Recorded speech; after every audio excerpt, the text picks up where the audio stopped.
Hello, everyone. Welcome to the 21 Hats podcast. I'm your host, Lauren Feldman. This week, a new regular, David Barnett, joins the podcast along with Jaci Russo and William Vanderbloemen. David, who has been a guest on the podcast before, helps people buy and sell businesses. But, as he explains, he's not a business broker. He's found a different business model. David, Jaci, and William discuss why it's so hard to sell a business, what owners can do to make their businesses more attractive to buyers, and why it can be in everyone's interest for sellers to accept an earnout. Plus, Jaci talks about why she used a recruiter to help her hire a business development person, and why she ended up choosing someone who checked none of the boxes she initially thought most important.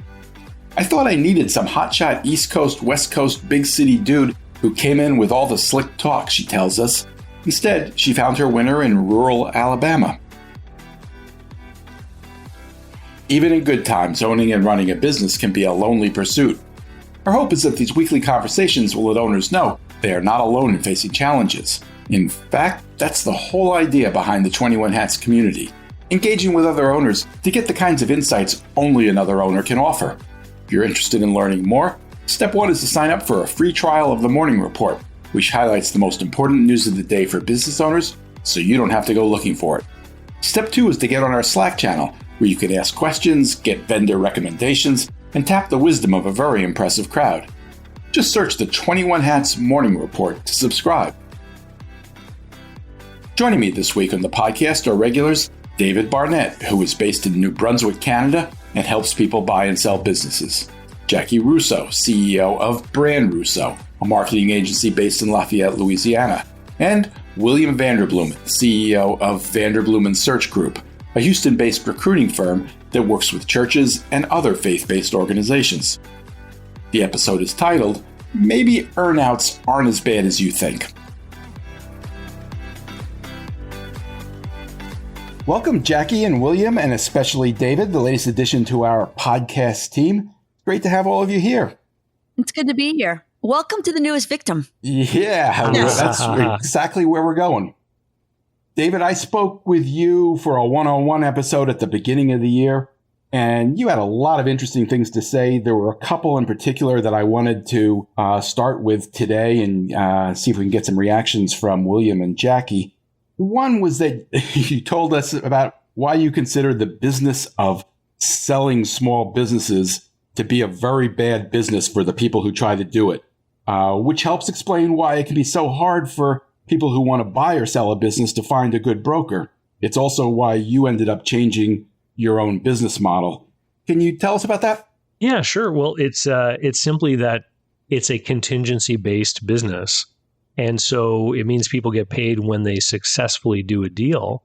And there's just so much that can go wrong on the journey from when you try to convince a person to list their business for sale with you as a broker, to finding the right buyer, to then, that buyer then has to go through due diligence and arrange financing a lot of the time.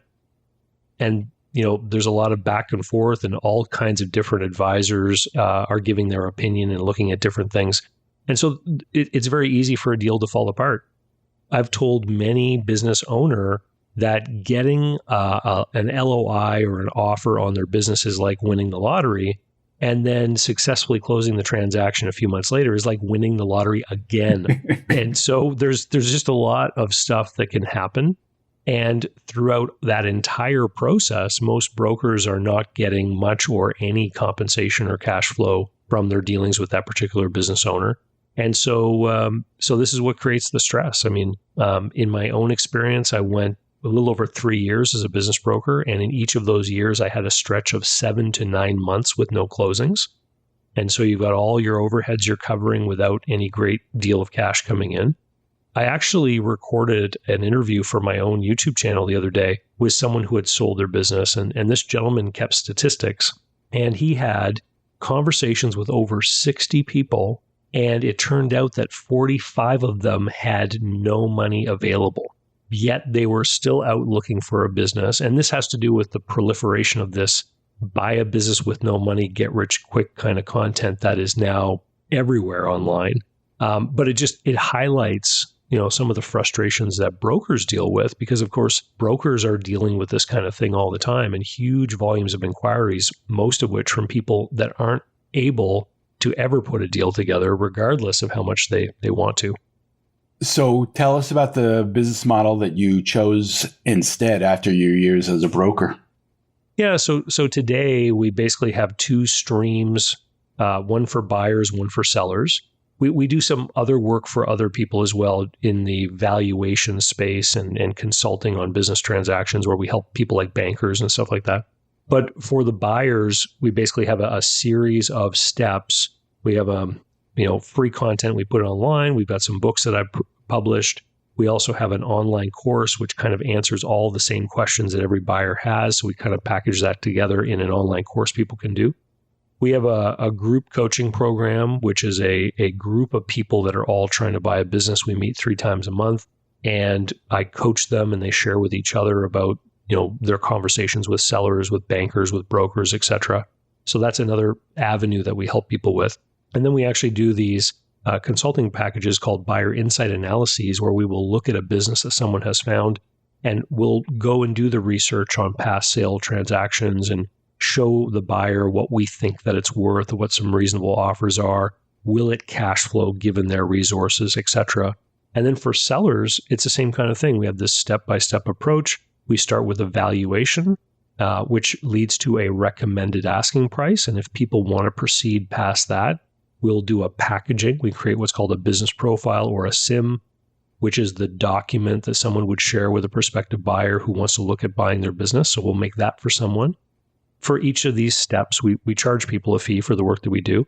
And then if they want our help to find a buyer, we will run an online ad campaign for people, and we will be the recipients of all those inquiries. And we have a method for filtering the serious from the not so serious and getting them to complete NDAs.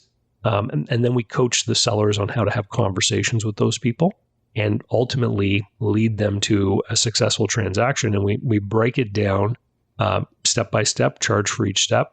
And I liken it to the fact that we are helping people in the way that a business broker might, but we've adopted the business model of other professionals like an accountant or a lawyer, where we're just charging people for the work that we do each step along the way.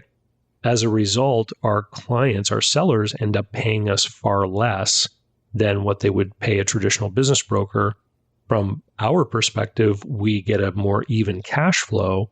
And from the perspective of buyers that we work with, we're able to help them in a way that isn't conflicted because we don't have a monetary interest in them actually doing the deal. Our only interest is in serving their immediate need and having them be happy customers, right? And so it allows us to really work in our clients' best interests and not have to worry about the constant cash flow pressure. And back a long time ago, when I was in commission sales, I had an older salesperson say to me once that money very rarely motivates people.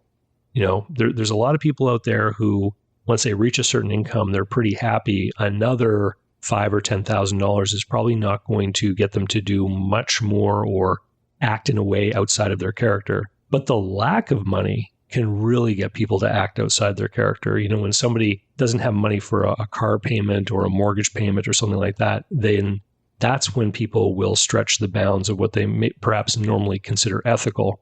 And, a lot of business brokers face tough times. They starve a lot of the time. And this is why you have such a high turnover in the industry. People come into it, and by the time they learn enough to really become effective, they've been starving so long, they need to go off and do something else. Jaci and William, correct me if I'm wrong, but I think both of you have told us on this podcast that from time to time you've had thoughts about growing through acquisitions. I wasn't familiar with David's business model that he just described. Have either of you run into it? I have not, and I fantasize about it daily. About the business model or about growth through acquisition? Growth through acquisition. Are you just fantasizing or are you actively moving in that direction? Well, I'm active to the point that I've had conversation. I've got someone who's put a fund together, so there's money there to do it. And then I went off and, built a co-working space and then did this other thing. And now I'm launching this other thing.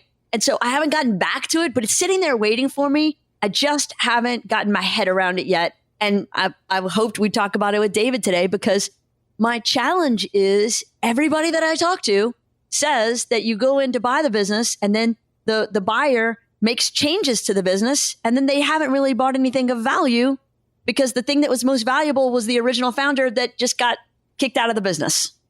Is that a question for David? I don't know. I don't even know if it's a question, but it's what I hear. These are things I hear on the street, Lauren. How often do you run into a business that is either trying to sell or you're trying to buy where the founder's personality is not a value that's essential, if that makes sense? It's a great question. There's actually a tool we developed. We call it the Locus of Goodwill tool. And it's a tool that's meant to try to figure out where the positive feelings from the customer base actually point. And there's kind of three places it can point. It can point to the brand. So lots of people enjoy Coca-Cola. Probably very few people could name its, biggest shareholder, right? So that would be an extreme example of people being focused on a brand. And then you've got a small business where the owner is the number one salesperson, and maybe it's in a profession where they've won awards for their capabilities and things. And so that would be the other end of that spectrum, where it's solely on the owner as an individual. And then the third pole is the location. So there are some businesses that are successful because of where they happen to be. Real world businesses that have a prime location, or you can think about, there's always been a used furniture store on that block. If that place ever closed and somebody else opened a used furniture store, they would benefit from the fact that everyone just knows there's one over there, right? And so you have to kind of measure between these three poles and figure out where does the goodwill reside.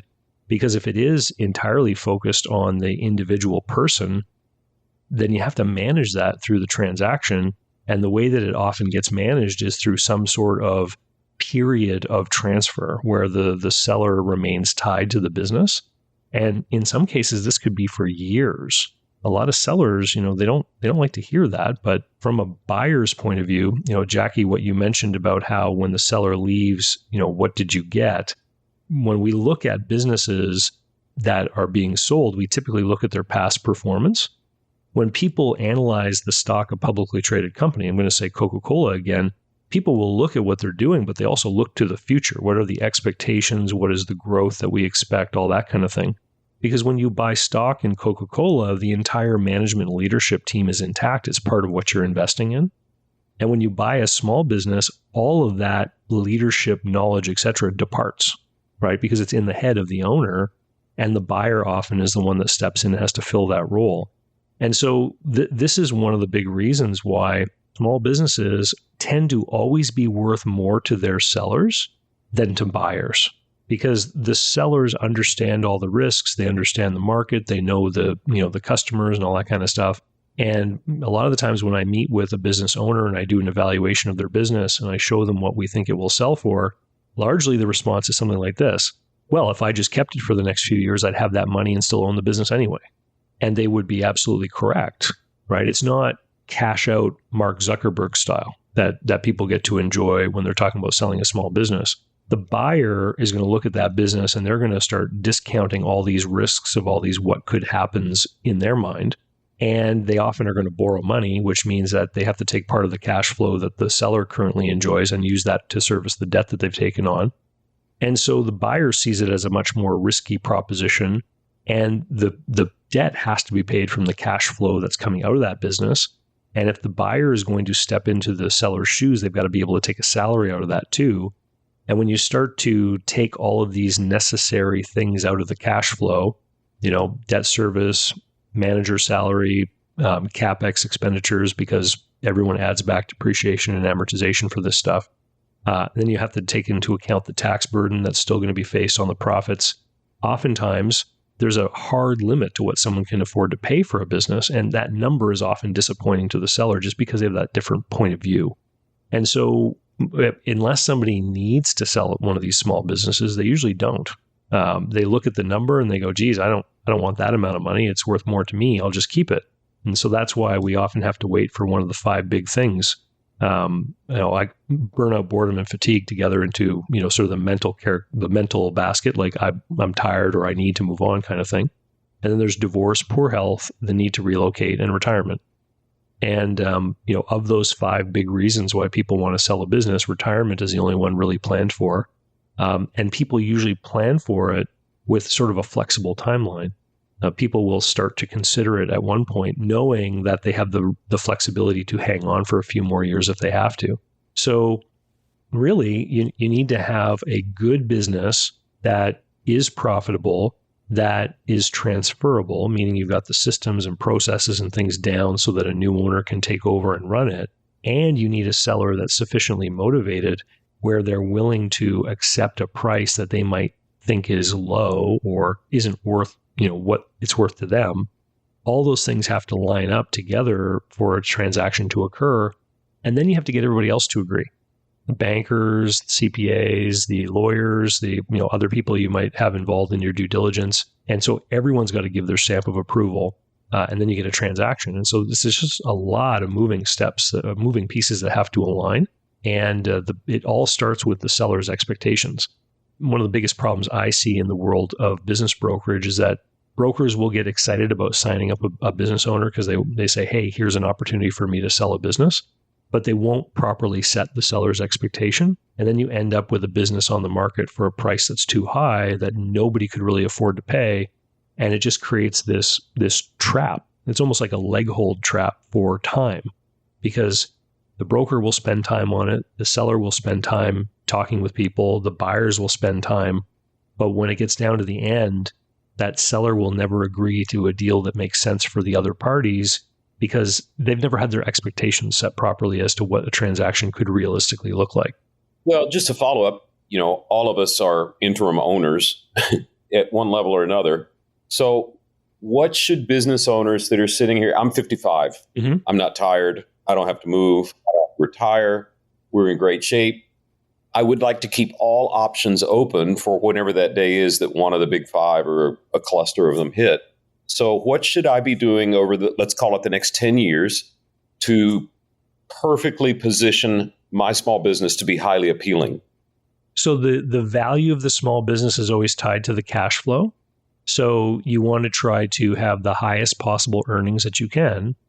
And when a buyer looks at the business, they're going to say, what's this cash flow and what's the cash flow worth to me given the risks of this industry?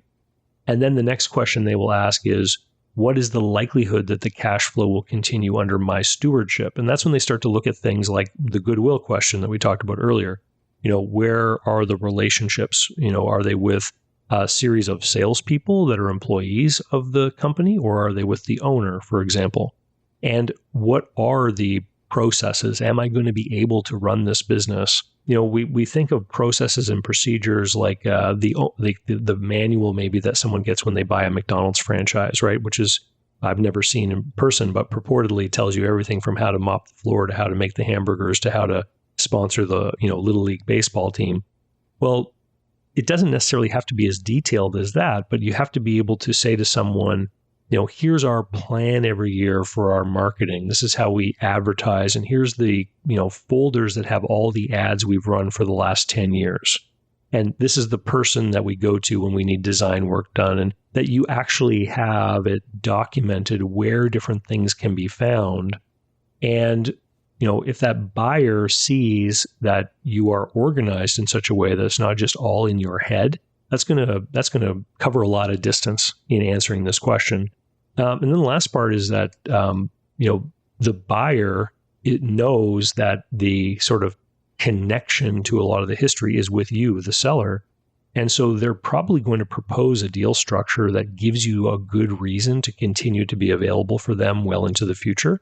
And that often means a deal structure that has some kind of earnout or seller finance note or something like that, so that you will be receiving payments from the buyer for quite some time into the future, which gives you a reason to want them to succeed, right? So this is an alignment of interests. Right. So this causes you to pick the right buyer that you think is going to be successful, but it also gives you a reason to pick up the phone when they call 8 months after the sale and say, hey, I'm having an issue with that big customer that we have. And these are the things that are going on. I'm wondering if I could talk with you for a little bit about how you used to deal with that customer. And you're going to be happy to take that call because you know that if they lose that customer, then the business will be in jeopardy, and so will the balance of your payments. Right. And so that's the big advantage of buying a business, is that you've got that resource available in the experience and history of the seller. David, William started by asking the question about the importance of the owner at the time of sale. And you said you have a tool that does an analysis to figure out how important the owner is and would be going forward without the owner.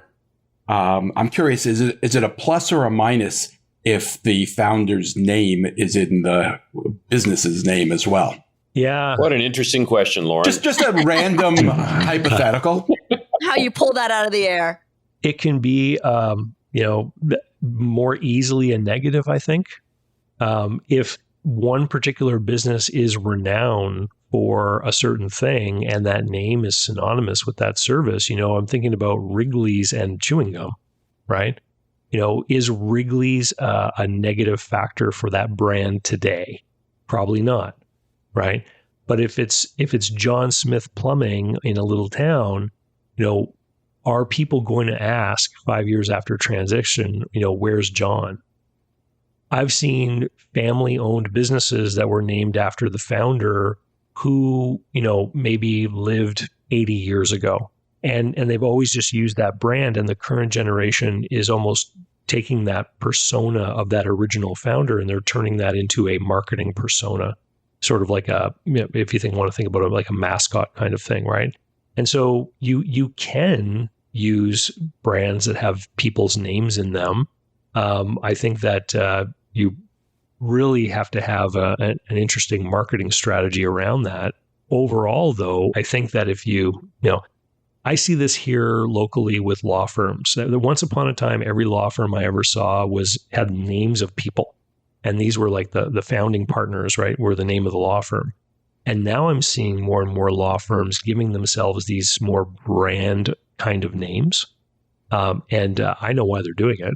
It's because they're trying to turn their business into some kind of more saleable asset that the lawyers who might want to retire one day are going to be able to sell that to someone else, and that the brand hopefully carries some degree of goodwill in the market.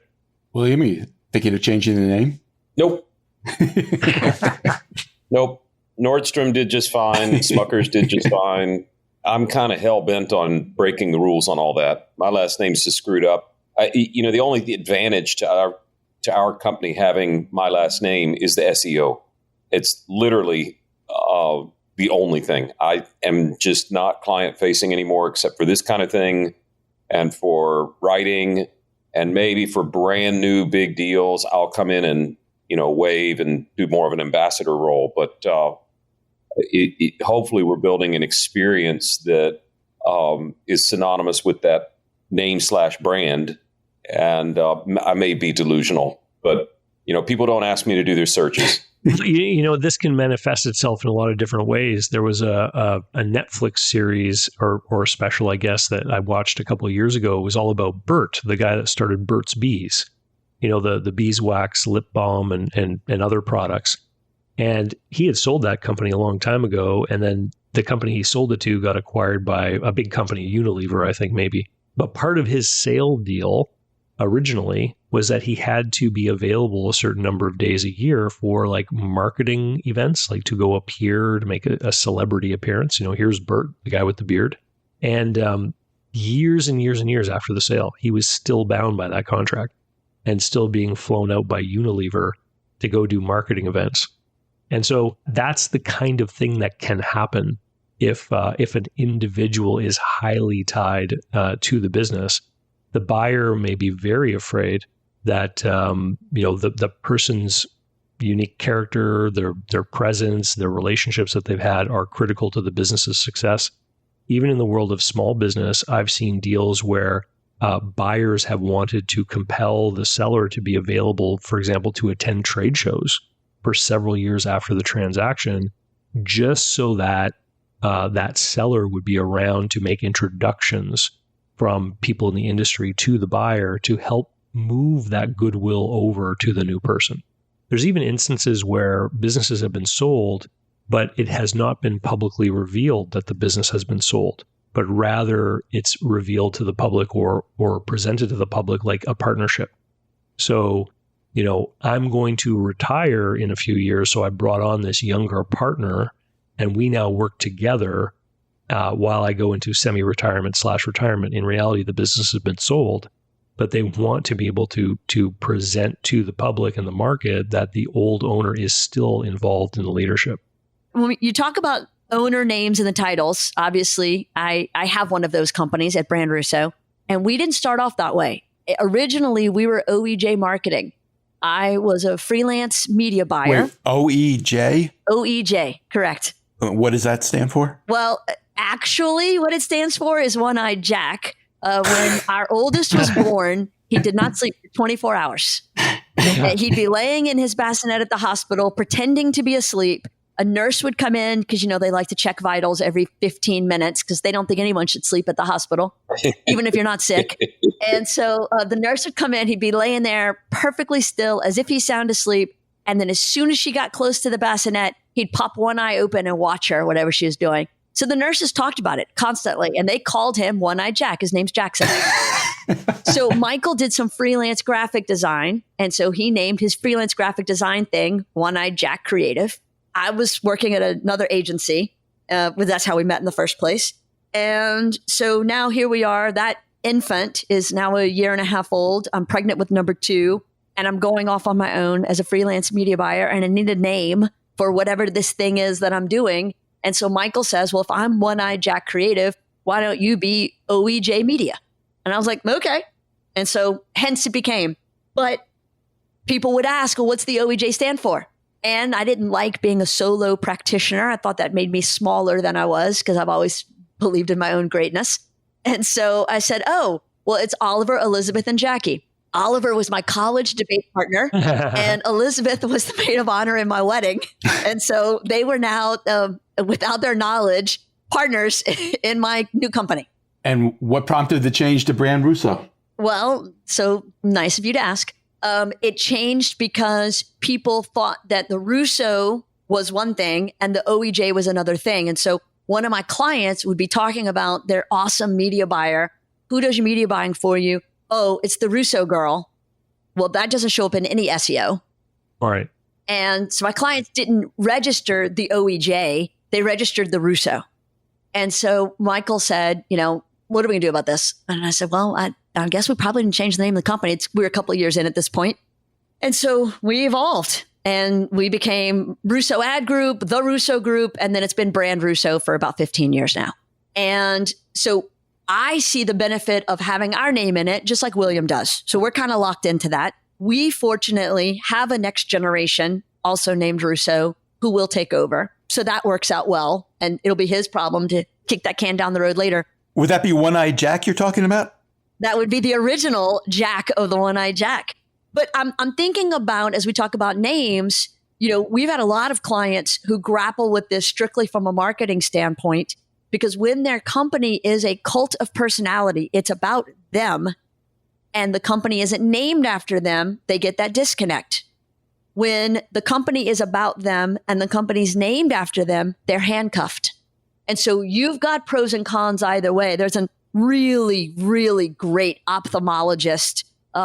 His name's Ryan. He has a solo practice in the town, one town over. That town's name is Scott. And so he named his practice Scott Eye Care.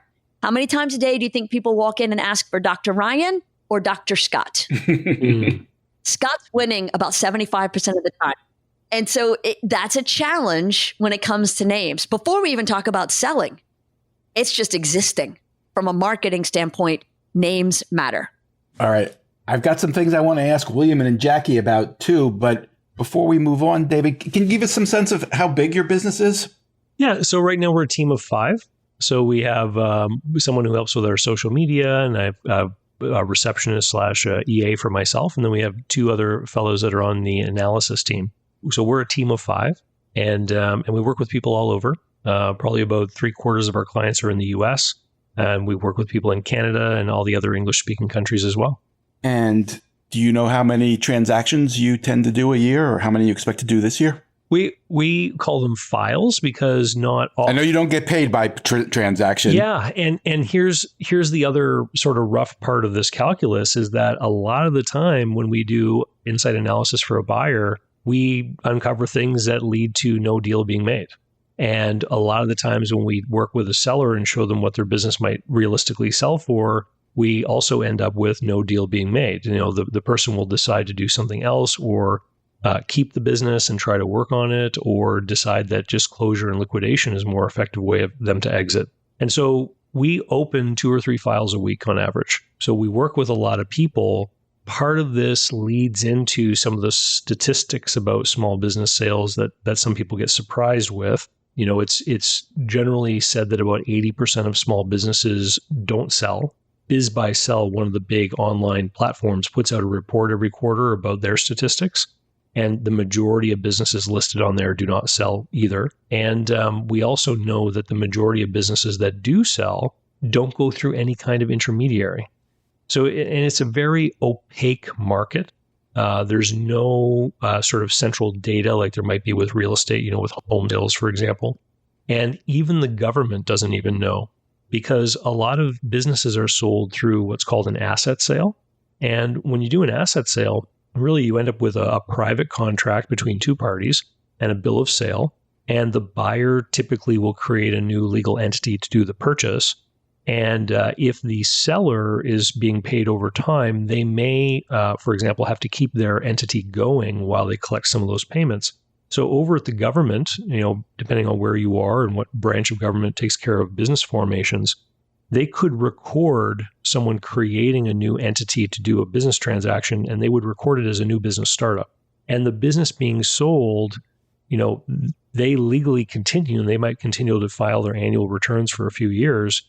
And then once the note is paid, maybe then the entity gets wrapped up. And at that time, the government will record it as a business closure. But there's no real accounting for these transactions. And so it's interesting because it means that it's a market with very little transparency. Jaci, I believe you recently made an important hire, a business development person. Why did you need one? Well, we're doing a decent enough job. We've talked often in these podcasts about sometimes it's feast, sometimes it's famine. But overall, when you look at the course of a year, we do a decent enough job of bringing in new clients, a lot through my speaking engagements, our podcast. We built up a good reputation. So there's a nice steady flow. And if we're going to continue to grow the way I want us to, then I want to increase that flow. And so it cannot just be through our organic efforts. It needs to be some new strategies on top of what we're doing. And so to me, that seems like it's time to go hire an adult, have a real adult in the room who has a real program that's only focused on that, unlike everybody in this building who's focused on doing it for our clients and then also does it for ourselves when we have time. And so I follow the advice that we keep talking about, and I hired an expert in search, specifically sales. And as I've joked before, I gave them a checklist of what I wanted. They gave me back someone who checks none of the boxes, but was exactly who I needed. She has hit the ground running. She's just now about to the end of week 3, has already gotten us a really impressive meeting that's gone to proposal that looks like they're going to sign in 2 weeks once they get the final approval from their board. So we'll have our first client within a month through her work, and a few other opportunities that she's lined up. She's revamped our CRM system. She's added a couple of layers of data that we were lacking that has really amped up our efforts in a better, more targeted, specific way. And she's just a general delight to be around, which is great. But I am so excited that we did it. And I'm so bummed that we didn't do it, a year ago, but she wouldn't have been available. So I guess it all works out. Have you used a search firm before? Never. And I just recently made 2 new hires, Lauren, and I was not the decision maker I was the final decision, but I wasn't the person who decided who we were really going to come down to the nitty gritty on for either one of those. And not surprisingly, both of them are the two best hires I think we've ever made. And so I think we've fully removed me from that process. It's not my skill set. How did you find the search firm that you chose? They were a client last year. I did some consulting work for them. And I believed it when they talked about their process and how they work. You know, it's a lot like the way William talks about his. He's really good at this faith-based niche that he's carved out for himself. And so he knows the space. He knows how to read the people. He knows what to ask. And they do the same thing, but with salespeople. And they've worked with this, her name's Robin. They've worked with Robin on some other engagements in the past. So they knew her well enough to know it'd be a good fit. And gosh, they were right. Well, what were the boxes this candidate didn't check for you? What were you looking for that they didn't find? Well, I'm about to show, that I can sound as small-minded and ignorant as anybody else on any given day. I thought I needed some hotshot, East Coast, West Coast, big city dude who came in with all the slick talk. And so I have a very nice lady who's in rural Georgia who is, when I tell you, killing it. I'm not giving her last name because I don't want anybody to try to poach her. She's mine. But I'm just, again, sometimes we tell people what they actually need and not what they think they want. William, what do you think of the practice of giving someone who's completely different from what your client has asked for? Well, that's such a good question. I guess what I'm learning, for me, a search is I've used this metaphor before, but it's akin to a organ transplant, right? You're bringing an outsider into the body to run a major system. That's a transplant. And so, what really separates the best transplant doctors from the rest is not finding a good donor list. It's finding the tissue match. And what in our world, what I've learned the hard way over 17 years is people have aspirational goals for what they think they want. And oftentimes their eyes are bigger than their stomach, if that makes sense. And they want someone who can get some new growth and make these things happen, X, Y, Z. Bring in some younger families, bigger endowment, whatever the thing is. But bringing the person in that can actually catalyze those results is going to rock the boat harder than they're ready.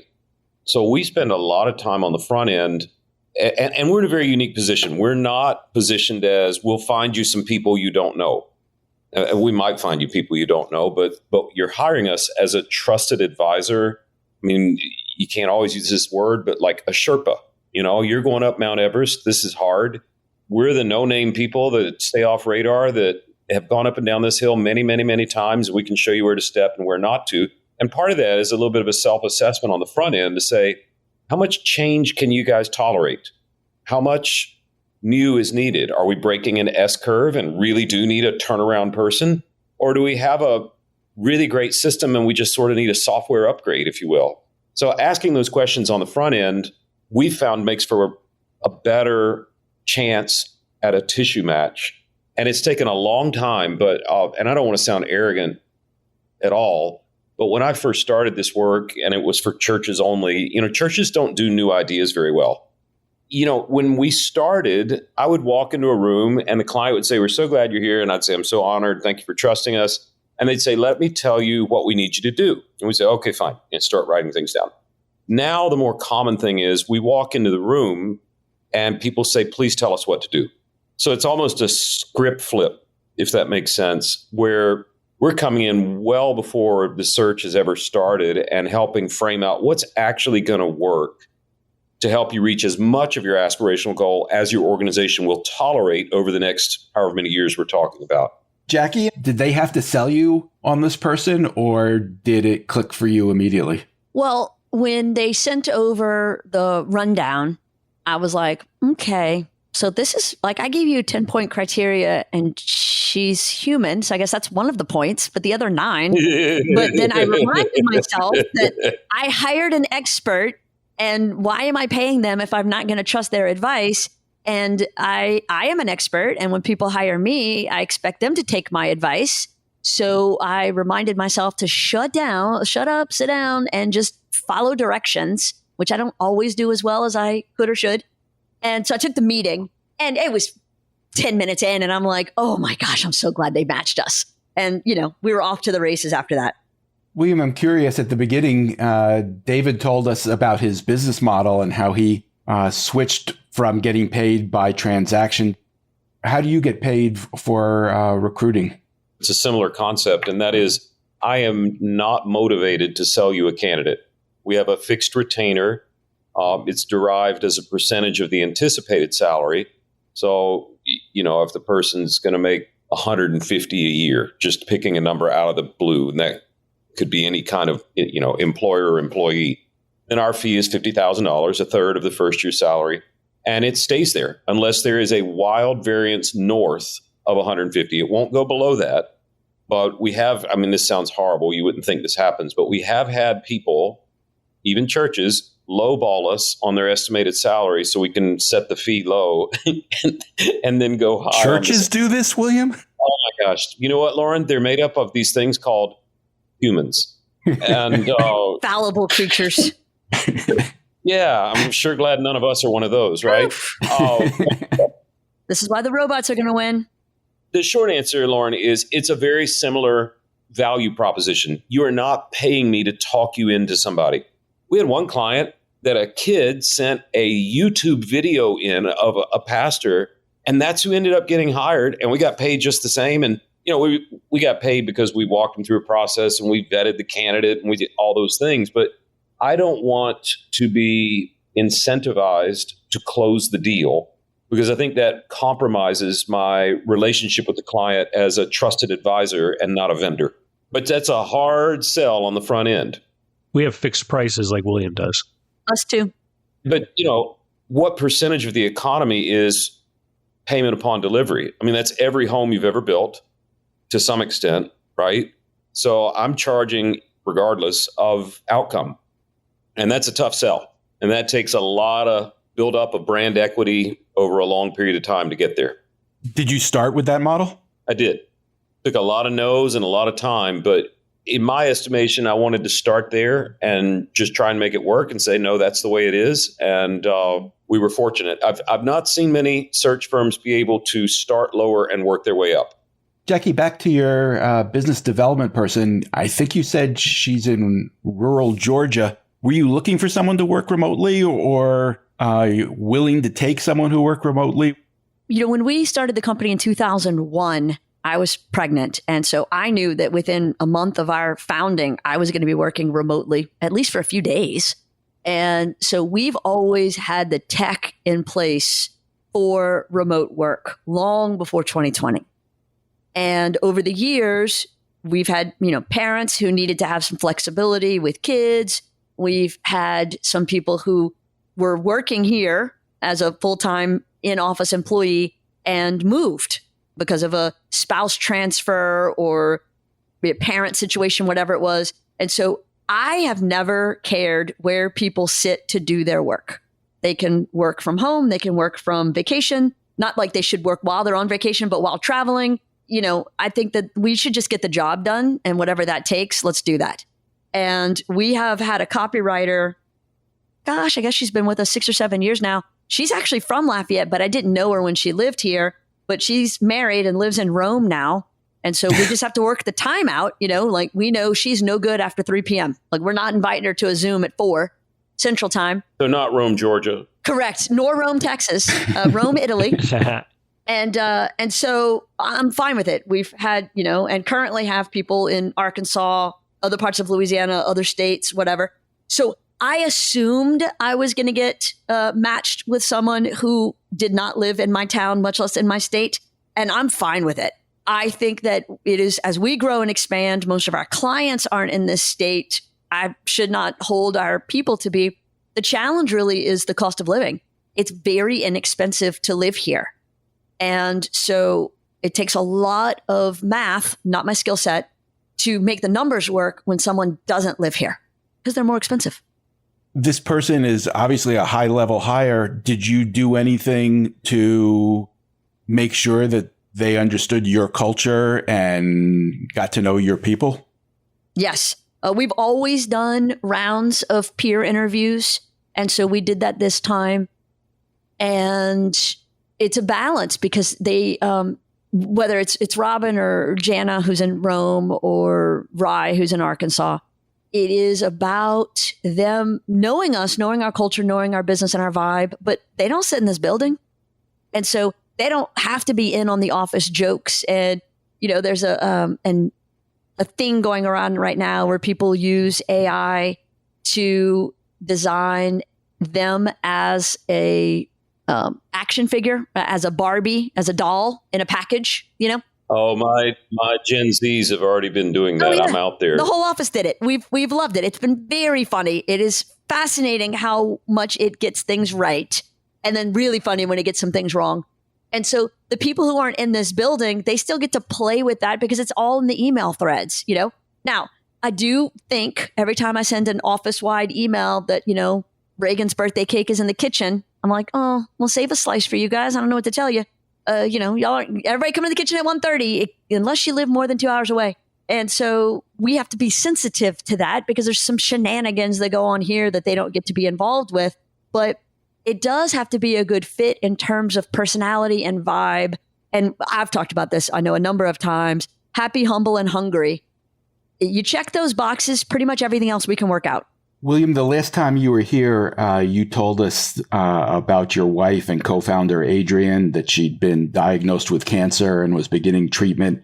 I don't want to ask you for a medical update every time you come back on the podcast, but obviously our thoughts are with Adrienne. But I do want to ask you, what have you been able to figure out about managing your time, being able to be there for Adrienne while also running the business? How's that going? Well, you're very kind to ask. Thank you. And we won't have any progress or regress reports until the end of June when every 12 weeks they do scans. So we'll find out.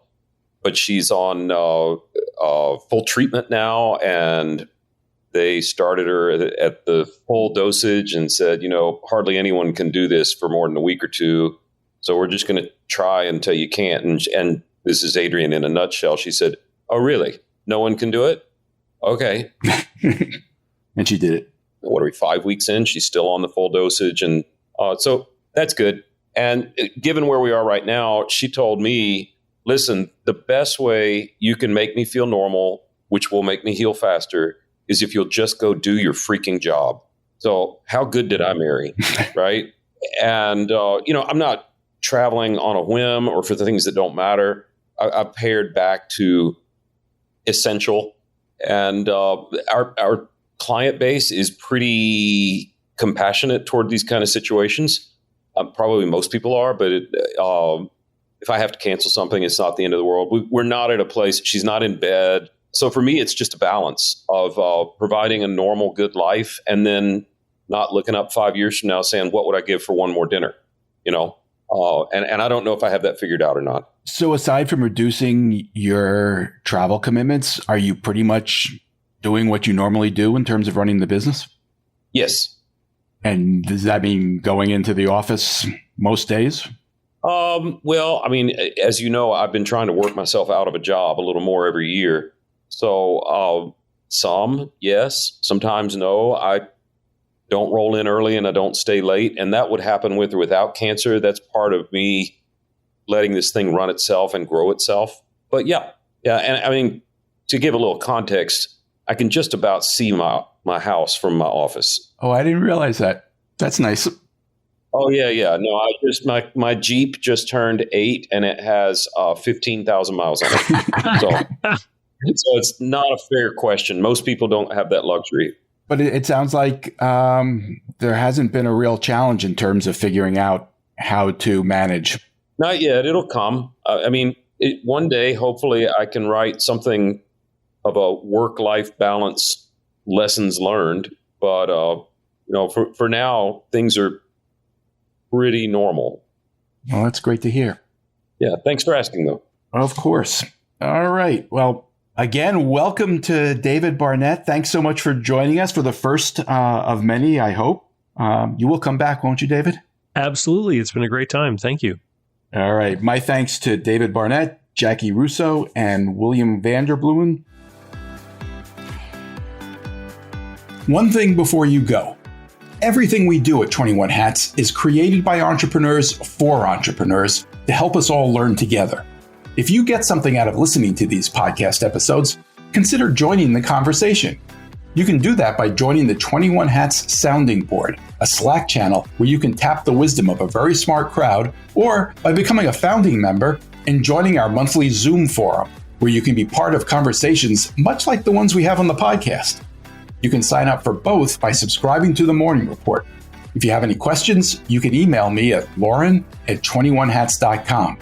And if you get something out of this podcast or out of the Morning Report, please tell a friend, tell an enemy, tell every business owner you know. Your word of mouth, owner to owner, will always be the most effective way to build this community for all of us. Thank you. It means a lot. This episode was produced by another entrepreneur, Jess Stuberon, founder of Blank Word Productions.